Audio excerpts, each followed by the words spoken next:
Ambassador Chris Stevens was among 4 Americans killed during an attack last night on the American consulate in Benghazi. Officials say they were hit in a car that was hit by a rocket as they were trying to evacuate staff from the area. The attackers threw handmade bombs and grenades at the building, setting the consulate on fire.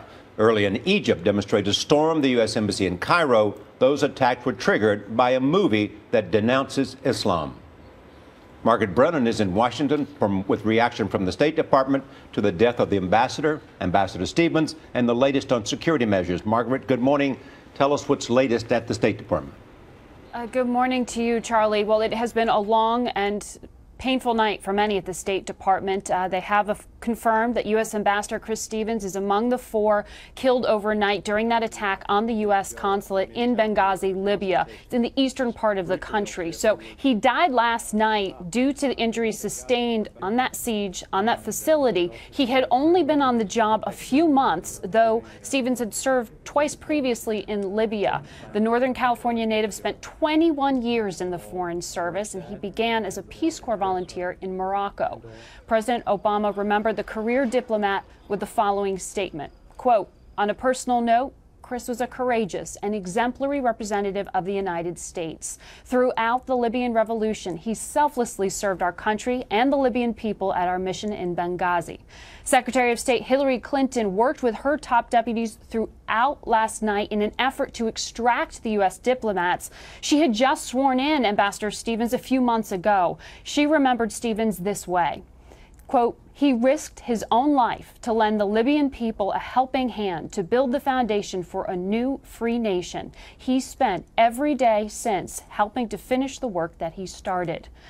The State Department has just released the name of another victim. Sean Smith, a Foreign Service Information Management Officer, a father of 2, also died in Benghazi yesterday. The State Department is still working to inform the families of the 2 remaining victims, and they're withholding those names until their families are informed. But Charlie, what we do know is that officials at the State Department are working their phones. They're very concerned about reports of further protests in the region, in Algeria and other countries. Security measures, I should say, at U.S. installations are being increased in an effort to protect Americans, and they are boosting security around the world. Margaret, I understand David Martin, of course, our correspondent at the Pentagon, is reporting that Marines are sending an anti-terrorism team into Libya to beef up security for U.S. diplomats.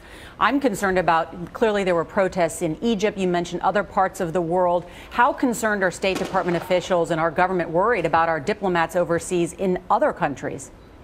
They're very concerned. The secretary, we've been told, has been on the phone. Her team has been on the phone throughout the night trying to beef up security. We have been told that there are no more Americans currently in the facility in Benghazi, Libya. But the details on what that extraction has meant, exactly where those bodies, where those survivors have gone immediately, is not clear. We're still reporting that out. But we do know that U.S. facilities are having increased security measures, and there are protests in Cairo right now outside of the U.S. Embassy there. So this is an ongoing situation. Margaret Brennan, thank you so much.